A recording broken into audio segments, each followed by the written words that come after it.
Tonight, the Swans break Magpie hearts as the Collingwood Army descends on Sydney and the Pies president is caught up in a mid-air Qantas emergency. Geelong fans rush for tickets as grand final agony looms for a rising star. David Beckham's touching tribute to the Queen, the latest live from London. The Homicide Squad launches a second murder probe inside 24 hours in Melbourne's southeast. And anime fans hit out after being caught in a crowd crush at Jeff's shed.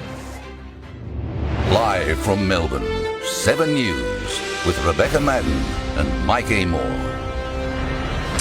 Good evening. The Sydney Swans have broken Collingwood hearts to book a spot against Geelong in next week's grand final. Thousands of die-hard Magpie fans made the trek to Sydney any way they could as the Pies president was caught up in a mid-air Qantas emergency. Collingwood's fairy tale season comes to a heartbreaking end.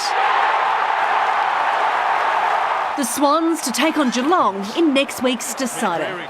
Fans rode every agonising minute of the preliminary final.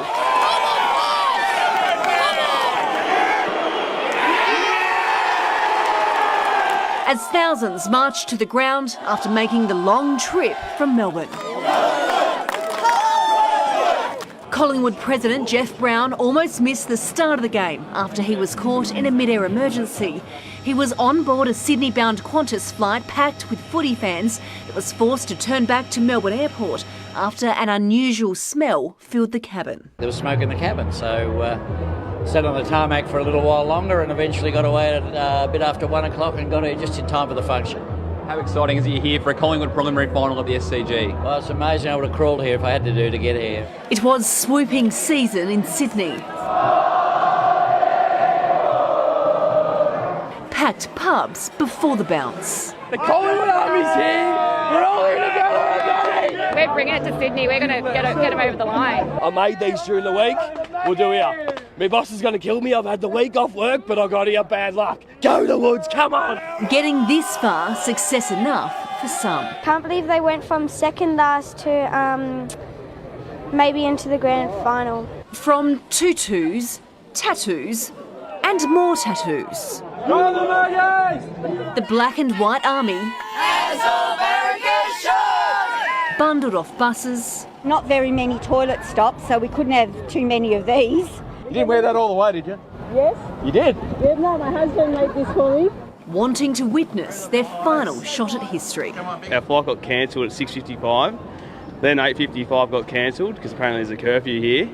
And now we're here, so yeah, a few hoops to jump through, but not as many as Bowie and Carmichael. I think they went through a few more than me. They're coming, Sydney! 5 packed buses left Melbourne at 1 a.m. An 875-kilometre road trip up the Hume, crossing state lines into enemy territory. Flying, a better option for some, this luxurious bunch chartered their own private plane for around $600 return. For fans who couldn't make the trip to Sydney, this was the next best thing, cheering on the Pies in the Olympic room at the MCG. Yeah, it's crazy. Well, it's just such a good vibe. My wings wouldn't get me there, I couldn't fly. Collingwood! Tegan Dolling, 7 News. Well, let's head straight to Mitch Cleary live at the SCG tonight. Mitch, what a matchup we have next Saturday. Beck, it is going to be absolutely extraordinary. The Swans chasing their first premiership in 10 years. The Cats, their first in 11. Heartstopper here at the SCG tonight. That win for the Swans also means that Lance Franklin's career is extended by at least another week as he weighs up for potential retirement at the end of the season. Here he is speaking just a short time ago. What a finish. Wow. That's right under our boys. Geez, they fought hard. They're a really good team and we knew they were going to come and they did. We're lucky to hang on there, but you take the winner into a grand final, so it's been an unbelievable season. Next week is going to be an absolute ratings bonanza, Beck. Sydney in the grand final means extra interest immediately right here in the Harbour City. I'll be back in sport with the fallout and what it means for the Pies, plus what it means for the futures of Jordan Agoe and Brodie Grundy. Beck? Great work. Thank you very much, Mitch. Well, Geelong fans are racing to secure grand final tickets after the Cats moved a step closer to their first premiership in more than a decade. But selection heartache is looming for at least one star young player. Yes. The King of Geelong strutting into work. Go the Cutters! Fired up after the Cats stormed their way into the grand final. Geelong celebrate. They are through to their 19th grand final and couldn't have done it in better style. The club legend eating his words. A lot of people, including myself, said they were too old, too slow. They've turned it all around. We're a bit worried, of course, after last year, but now we're very excited. Star defender Tom Stewart's son, likely too young to know his dad is on the verge of premiership glory. Obviously a great atmosphere last night and good to get the job done. It's set to be a drama-filled week for the Cats. We've almost got no choice but to embrace it. With young rising star Max Holmes waiting on scan results to his hamstring, and the rush for tickets is on. For fans who can't secure a seat at the G, there will be other opportunities to see the Cats this week. On Monday, it's the club's open training session with gates at GMHBA Stadium opening at 10 a.m. Fans can catch players taking part in the grand final parade on Friday. Pubs around Geelong will become live sites on Saturday, and win or lose, there will be a family day at St Mary's in Geelong on Sunday. COVID protocols remained in place in the rooms after last night's win and will be tightened this week. Geelong players attending the Brownlow here at Crown tomorrow night will be wrapped in cotton wool. They'll walk the red carpet away from the crowd and watch the medal count in a separate room. And there it is! The Cats are chasing their first flag in 11 years, enough to bring a tear to Billy's eye once again. I'm not an emotional guy, so that happened. It just happens, those things, when the siren goes. Jade Vincent, 7 News. King Charles has led his 3 siblings in a powerful vigil alongside the Queen's coffin at Westminster Hall. The quartet, including Prince Andrew, wore full military uniforms as David Beckham joined members of the public to pay their respects.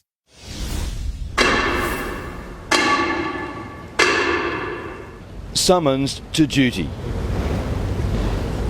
King Charles, Princess Anne and Princes Edward and Andrew, the Queen's 4 children, paced their way through the cavernous Westminster Hall to stand with their mother lying in state. The duty officer calls them to service, stepping onto the catafalque for the historic tradition known as the Vigil of the Princes.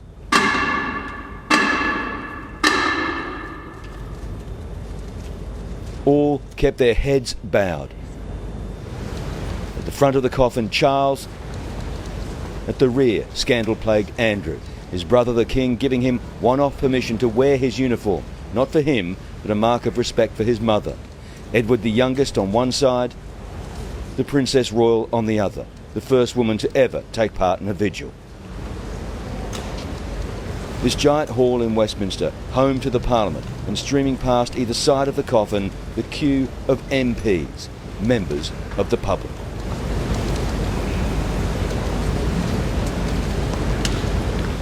Most of them in disbelief that after lining up over 12 hours, they happened to be there just as the royals came in.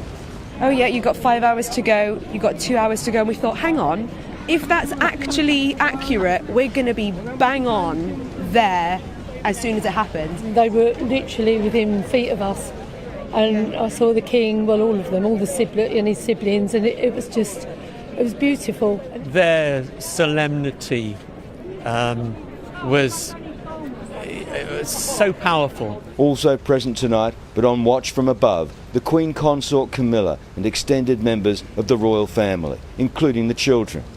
Tomorrow, Prince William and Harry will lead the Queen's other 6 grandchildren in another vigil. Harry, too, granted special permission to wear his uniform despite being stripped of all duties.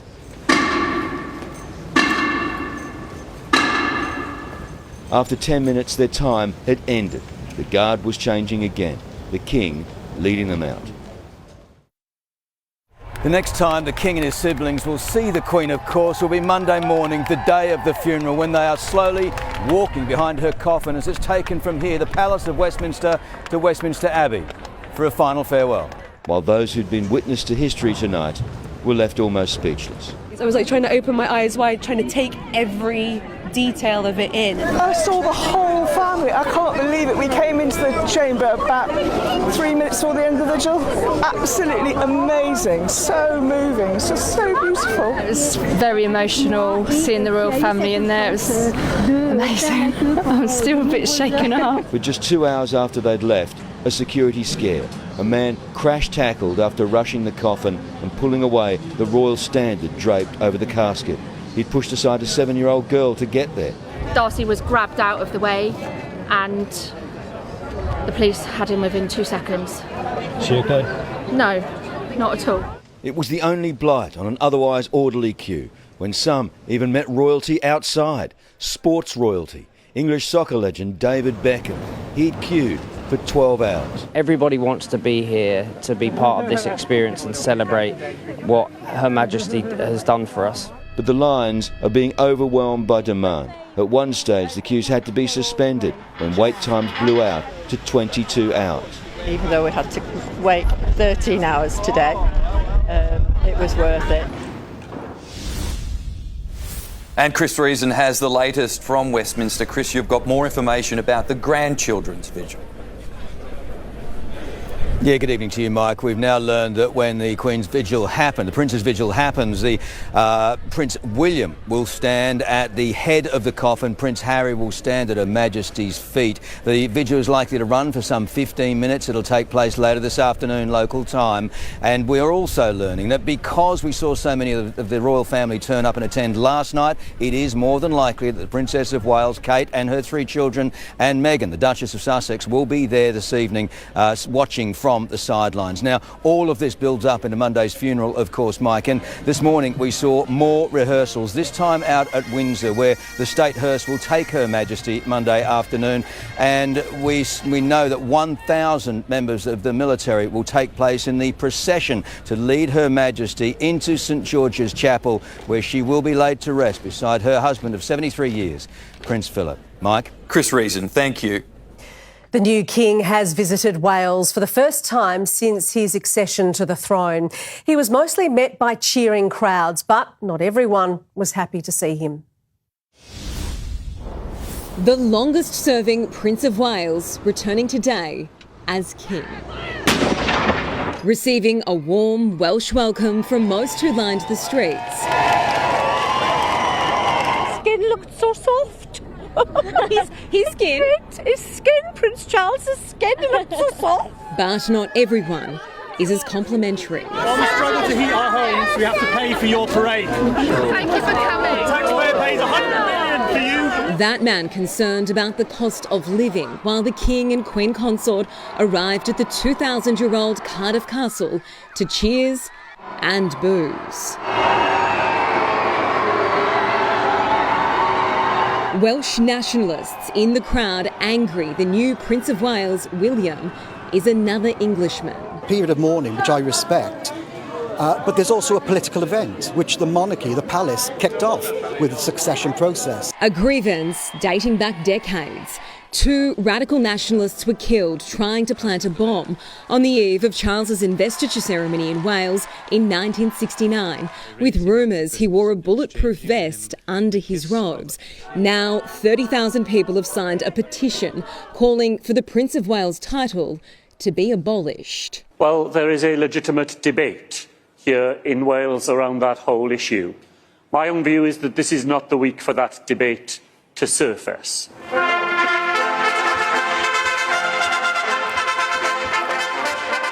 Instead, Wales's First Minister offered his condolences inside Parliament, the King replying in English, I am deeply grateful for the addresses of condolence which so movingly paid tribute to our late sovereign, my beloved mother, the Queen. And in Welsh. Diolch o galon ichi, a language many have fought hard to protect. The ongoing challenge for King Charles and the new Prince and Princess of Wales will be proving their relevance in this modern country. William and Kate have already vowed to spend the years ahead deepening their relationship with people here. I think we need to see more of them. I think that William and Kate have done everything what they possibly can anyway. I think they've got the respect of the people. As of course did the Queen. In Cardiff, Sarah Greenolch, 7 News. Anthony Albanese has laid a wreath for Her Majesty near Buckingham Palace. Ashleen Mullaney has the details. Ash, the Prime Minister has a busy day ahead. He does. Beck, Mike, good evening to you both. Prime Minister Albanese has just wrapped up his first meeting with UK Prime Minister Liz Truss here in Kent. The pair had spoken on the phone after the Queen's passing, but this was very much an opportunity to extend Australia's condolences in person, something the Prime Minister also did at Green Park overnight, laying flowers for Her Majesty.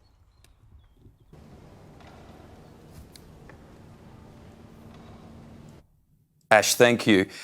Prince William and Kate have met with Australian troops preparing to take part in the Queen's funeral service. The Prince of Wales says his mother will be looking down on them as they lead her coffin into Westminster Abbey.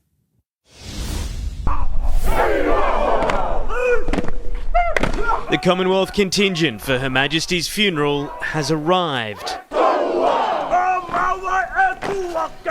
The Kiwis, Canadians and Australians to honour the Queen, Prince William's grandmother.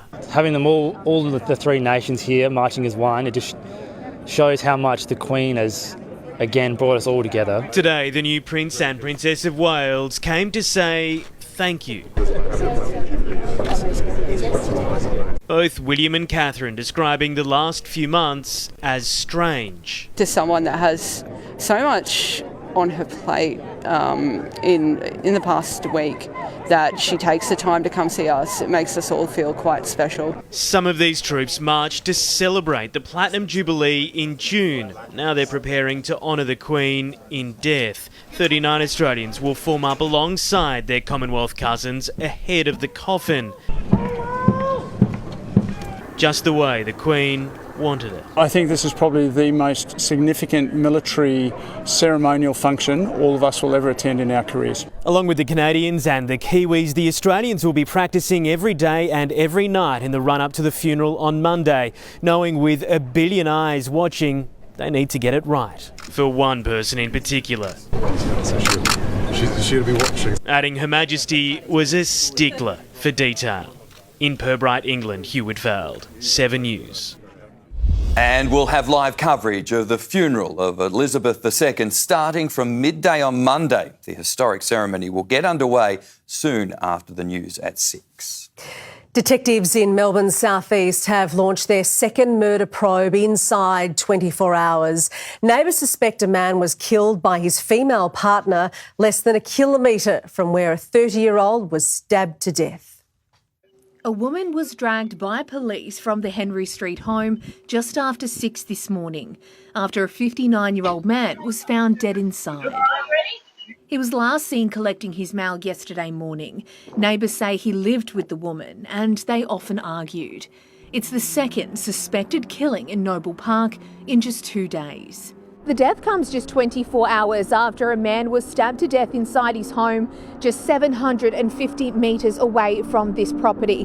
Police say the two are not connected.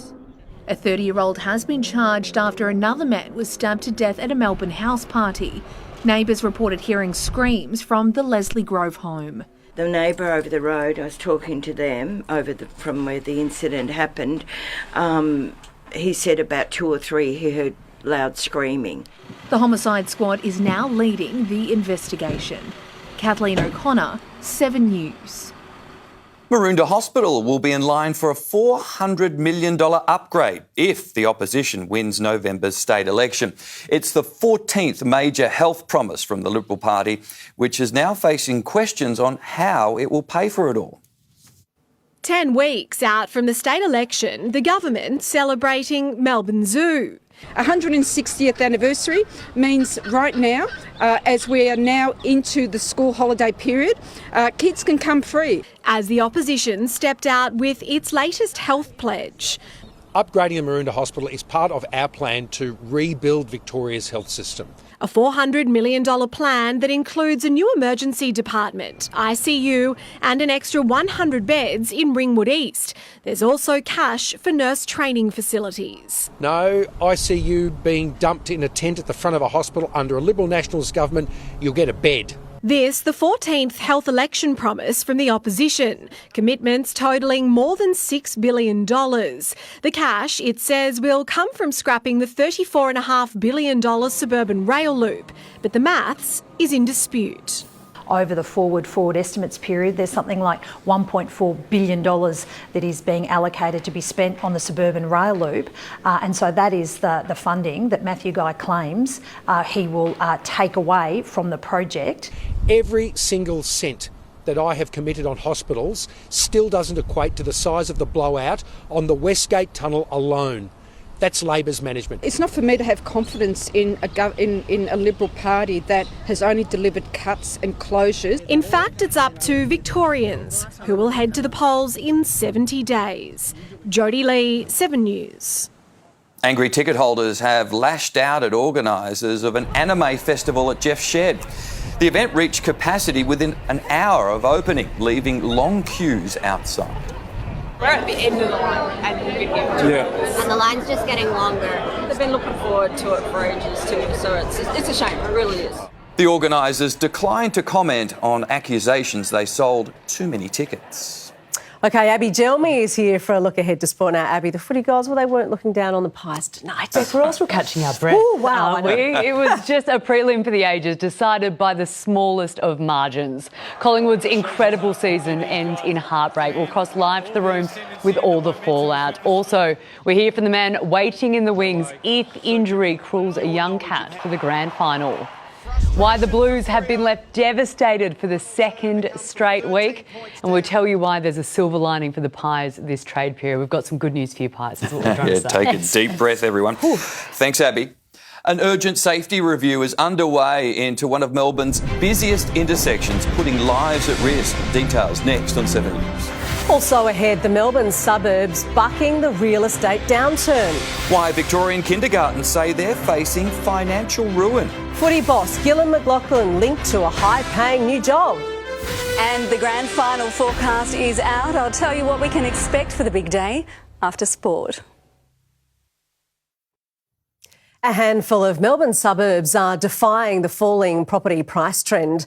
Homes in Safety Beach, Bunyip and Kilsyth South have gone up in value, with median sale prices increasing by at least 30% this year. Reserve Bank Governor Philip Lowe is tipping the overall market to drop by 10%, and he's predicting another rate rise when the RBA board meets on Tuesday, October the 4th. A pedestrian crossing in Melbourne's southeast is under scrutiny after a series of shock near misses. The latest comes just days after the Department of Transport inspected the site, declaring it safe. A green light for pedestrians, but they're still forced to dodge drivers doing the wrong thing. Yesterday, these two women narrowly avoided a driver in a hurry. The crossing on the Nepean Highway near the intersection of Chesterville Road has become notorious. Locals say they use it only as a last resort. It's not safe at all. I don't feel safe when I cross here. I don't. I sort of breathe a sigh of relief I get over there. Tuesday Shah is the survivor of another near miss, almost hit while crossing last month. One car kept going, I have no idea, and we are so close like this part. A crucial electronic warning sign wasn't working this morning. A Transport Department official told 7 News a fuse was faulty and has since been replaced. But a gap of more than 10 metres between the intersection and the crossing is seen as a major ongoing danger. Although you've got lights, green man, you don't feel safe. I don't. Local MP David Limbrick says he's received multiple reports of near misses. Last month he raised the safety concerns in Parliament. Look, I just feel that the people of South East Metro shouldn't have to play a real-life game of Frogger just to go to the shops. This crossing has been identified as a concern by the Department of Transport. They'll conduct a safety review here in a matter of weeks. Cameron Bowe, 7 News. Community-run kindergartens are taking aim at the Andrews government over a controversial free kinder program. They're pleading for a rethink, claiming it will leave them in financial ruin. Free kinder for all Victorian kids next year. That was the government's promise. If we were to take the $2,500 per child, we run at a six-figure loss. And we just can't sustain that as a not-for-profit organisation. In theory, they could charge parents the difference and still make kinder cheaper, but they're not allowed to. So many, like Bellevue, have had to opt out. They're really confused as to say, well, why can't we just get $2,500 off our fees and pay the gap? And we have no explanation for that. It's just the policy. Besides, the government being able to say free kinder at the next election, why on earth you wouldn't just fund every child at $2,500? Like, to me, it's literally... it should be a subsidy. But the government says the no-gap rule is non-negotiable. This is really all about making sure that you can get a quality kindergarten program in your local community and that the cost of that is no barrier. The government says 93% of kindergartens charge less than $2,500 a year, so most will be financially better off if they opt in. The remaining 7% will have to choose whether to cut costs or fundraise or opt out. We have to cut any experienced staff members we have, any extracurricular activities that we do with the kids like gardening, art, cooking. Christy Cooper, 7 News. The Queensland Government reportedly has AFL Chief Gillum McLachlan at the top of its list to run the Brisbane Olympics. The chief executive role for the Olympics Organising Committee is expected to be discussed at a meeting on the Sunshine Coast next month. 49-year-old McLachlan is due to finish up at the AFL by the end of the year. Almost 5 million Australians are in line for financial help on Monday. Details on how to cash in are up next on 7 News. Also, the grim reason behind staff shortages in our police force. Hundreds of fire crews take on a terrifying, towering inferno. And the touching family mission to honour an Aussie digger in Kokoda.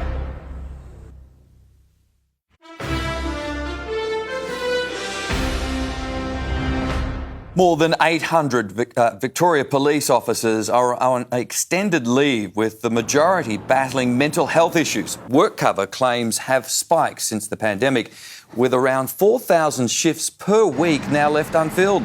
Victoria Police say significant changes have already been made to improve support for current and former staff. Almost 5 million Australians will receive a much-needed boost to their welfare payments from next week. The federal government says it will help ease cost of living pressures, but seniors groups argue it doesn't go far enough. On Tuesday, age and disability pensioners will get the biggest boost to their payments in more than a decade. For singles, it goes up $38.90 to be $1,026.50. For couples, $58 more, bringing the fortnightly payments to $1,547. And it's part of the efforts that we are putting in place to try and help ease the cost of living for all Australians. Job seekers will also get more money. Payments rise by $25. Singles with no children will get $677 a fortnight. Parents get $35 more, taking the parenting payment to $927.40. Rent assistance is also going up to $151 a fortnight for singles with no children, $178 for those with children. It's a welcome boost, but with inflation set to reach 7% by the end of this year, seniors groups say pensioners in particular will still struggle. It's certainly not adequate enough if you live alone and you rent. We're under no illusions as to the pressures that people are under. One solution is allowing pensioners to work more without losing their entitlements. A parliamentary inquiry will examine that on Wednesday. They've made a small adjustment to the work bonus, but you really have to take the handbrake off the system and say, go for it. Go out and work and pay income tax. For more information on payments, visit this website. Jennifer Beshwati, 7 News. Ukraine says it's found evidence of torture in a mass burial site uncovered in recently controlled Russian territory. Many of the victims are children. And a warning, some of our viewers may find this story disturbing. Buried by one side in the Ukraine war, unearthed by the other. In the recently recaptured town Izium, Ukrainian investigators dig up a pine forest, more than 440 graves, though they warn the number of dead may be far higher, and most so far are civilians. This official says there are many children buried here.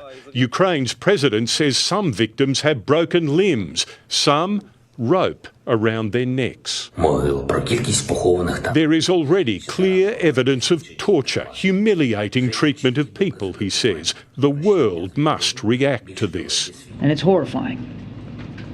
It's repugnant. One Russian politician quoted saying his country's forces simply buried bodies here abandoned by Ukrainian soldiers.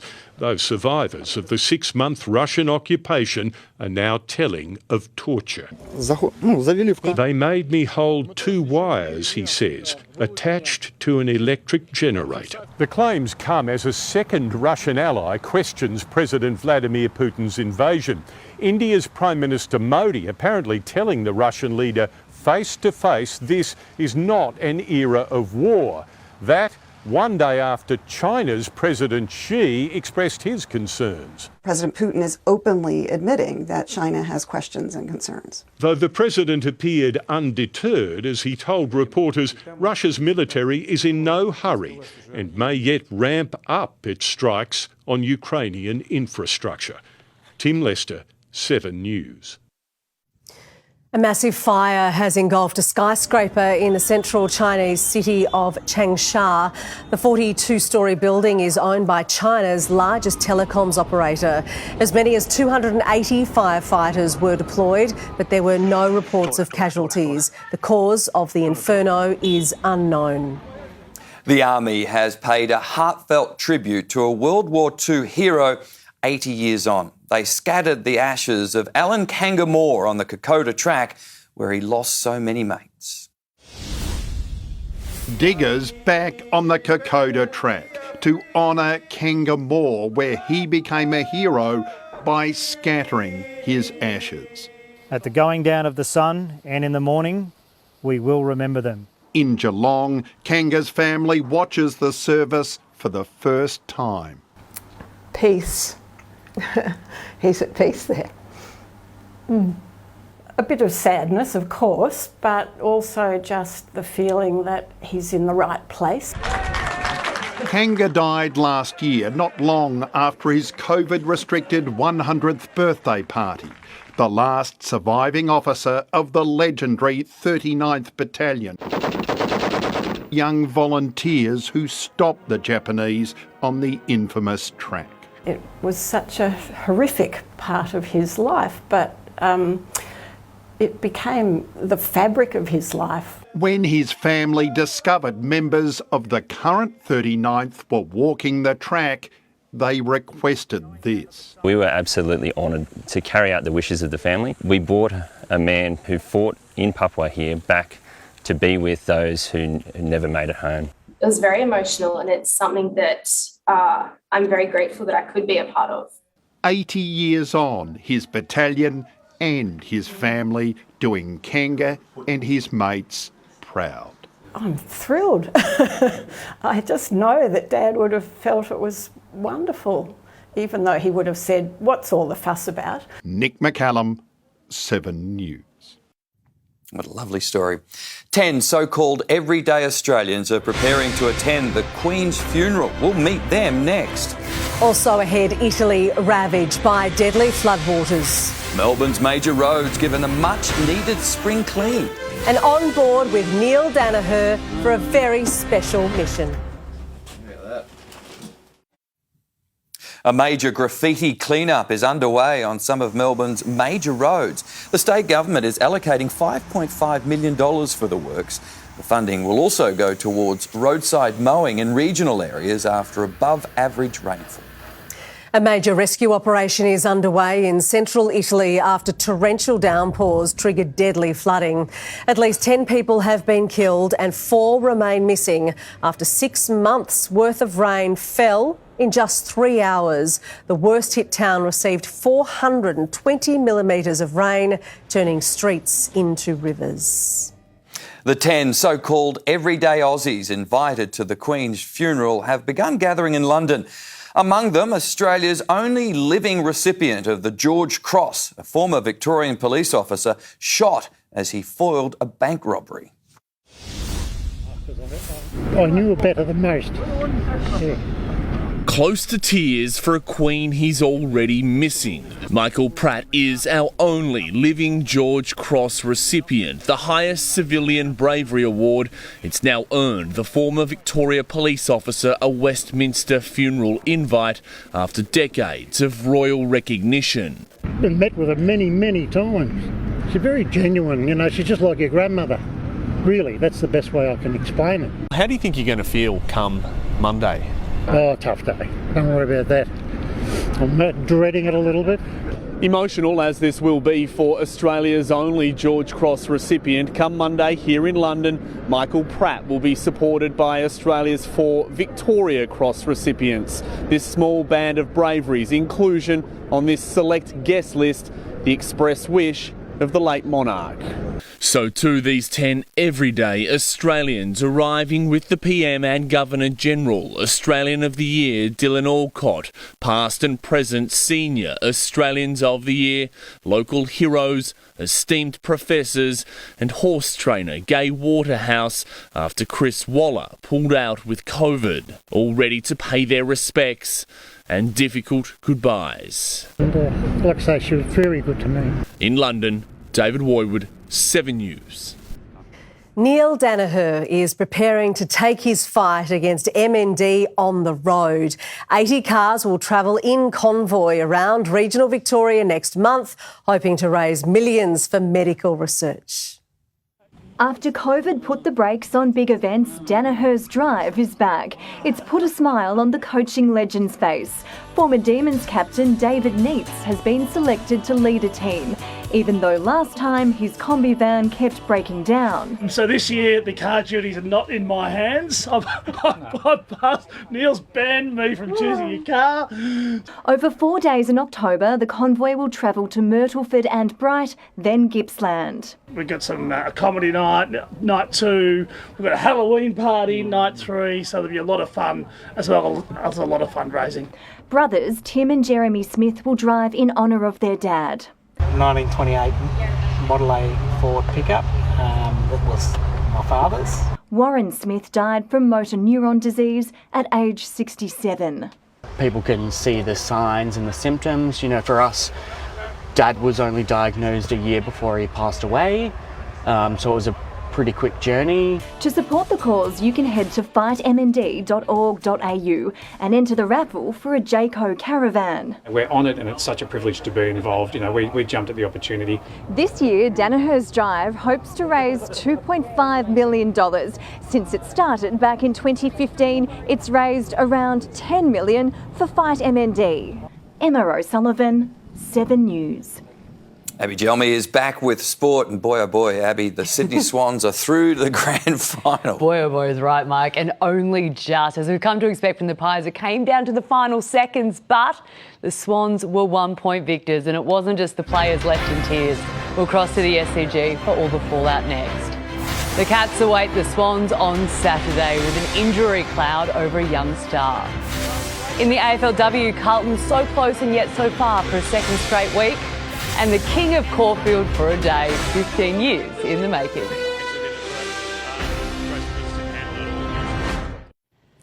Welcome back. Collingwood's season has ended in heartbreak, going down to the Swans in a 1-point thriller at the SCG. The Pies came from the clouds, clawing back from 36 points down, only to fall just short of another fairy tale win. A season of heart-stopping highs came to a cruel end for Collingwood. And the Pies' Cinderella story finally grinds to a halt. A fairy tale flag now within reach for Lance Franklin. That's what we play footy for, is to play in grand finals, so we get an opportunity to go down there against Geelong. They've been an unbelievable team this year, so we're going to have to be at our best to win next week. But Sam Reid's premiership dream hangs in the balance after being subbed out with an adductor. Buddy anything but friendly as he went head-to-head with Brayden Maynard. The Swans' aggression paid off early, dominating the opening term. Around the corner, Buddy again, bouncing ball. That's gone through. A miracle at the SCG. Franklin slipped past Maynard to kick his first goal of Sydney's finals campaign. The Pies had reason to feel hard done by when Jack Ginnivan was penalised. You don't want 50 for that in approval. All-Australian defender Maynard also gave away 50 to have the Swans singing, up by 30 points at the main break. The most passionate Pies were starting to lose hope as mistakes began to mount. McInerney read it better than anyone else. Howe waited.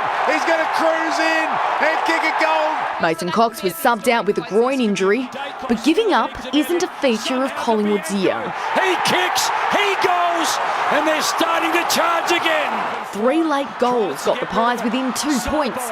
Picks up, clean, goes. But all good things must come to an end. It's going to go through for a minor score, and the Swans, the Bloods, will play in the last game of the season. Collingwood hearts broken. Sydney to play Geelong on that one day in September.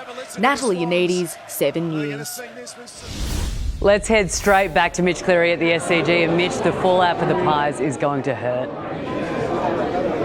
Well, Abby, their coach Craig McRae is addressing the media right now, and while he admits it was a tough loss to take, was very quick to mention the pride he still has in this group. The loss will also speed up decisions on the futures of Jordan Agoe and Brodie Grundy. The Pies expected to put a contract for Agoe back on the table, one they hope he will sign. Brodie Grundy, despite 5 years to run on his deal, is seen very much a strong chance to land at Melbourne. Here's the Pies captain, plus reaction from the Swans on what was a tense final 30 seconds. You know, devastated, yeah. You know what's on the line, and but also at the same time, like, incredibly proud of the way we fought right to the end. I don't know what was going on in that last, 3 or 4 minutes. We were just under the pump, and it was frantic out there for a minute and nerve-wracking times. But yeah, thankfully, 1 point. I mean, Collingwood have had a great season. Sam Reid's adductor injury that required him to be subbed out will be very much the injury watch for the Swans this week. Right now, Hayden McLean and Joel Amati are going through a running session on the SCG just in order to be ready if required next week against Geelong. The Swans, they'll stay in Sydney for the week. They'll have a Brownlow function here tomorrow night before a build-up and flying to Melbourne for the grand final parade on Friday. Abby? Thanks, Mitch. Geelong coach Chris Scott has put his trust in team doctors to make the final call on the fitness of Max Holmes. The Cats are unbeaten since May and just 1 win away from their first premiership in 11 years. A ready-made replacement in Brandon Parfitt waiting in the wings after a Max Holmes hammy scare. But it's a distressed-looking Holmes. He deserves his spot if he's right to go, but I'll be ready. Holmes now putting his faith in team doctors to get up for next week's grand final. They haven't given me the detail yet, except that they're optimistic that he'll play. So it didn't look like that to me. So that made a good night better. Geelong say Joel Selwood is fine after a minor cork as Patrick Dangerfield led the elder statesman into the decider. Oh, he's on! He's on the danger! He goes in to the biggest game of the year in the best shape he's been in 4 years. After a slow start, Tom Hawkins finished with 4 goals, cheered on by his partner in crime who took a back seat, but part of a revamped Cats side of years gone by. Unless you're talking about Mitch Duncan and Joel Selwood and Tom Hawkins, this team's completely different. We're going to have a crack. We're not going to roll over, and it might not work, and you might be disappointed. You've got to take that emotional risk, but we're going to have a go. The Lions resigned to losing Daniel McStay in the trade period. I would suspect if he was going to be a Brisbane player next year, we would know that by now. So if Collingwood's the club, then Collingwood's the club. Tim Hipsley, 7 News. Carlton has been left devastated for the second straight week in the AFLW. The Blues kicked the final 3 goals against the Dockers, but couldn't edge in front at the final siren. And it's back-to-back draws for the Blues. Wow, what a finish. That is wild. I don't even know how to feel right now. Elsewhere, the Bulldogs won their 4th straight to remain undefeated, beating Hawthorn by 30 points. Jockey Jamie Mott has broken through for his first Group 1 win in 15 years into his riding career, guiding Callsign Mav to victory in the Sir Rupert Clarke Stakes at Caulfield. Superman chasing both of them. Callsign Mav just in front and won it. I was kind of a bit shocked. I was like, oh my God, it's going to happen. And I didn't know whether to laugh or cry, to be honest with you. Bit of both. In Sydney, the James Cummings-trained Animo flew home at Randwick to win the $1 million George Main Stakes. But the story just has to be one of the prelim for the ages, and you have to give it to Collingwood. They've entertained us all season. Oh, they've been good. The dying seconds. They've been good. Collingwood fans are drowning their sorrows right now. It's going to be a good week. Sonia Marinelli is here with the weather, and Son, no pressure, but will the weather play ball for grand final week? Oh, well, Mike, it is proving to be just as dynamic as Melbourne's events calendar. I'll have the full forecast for you next.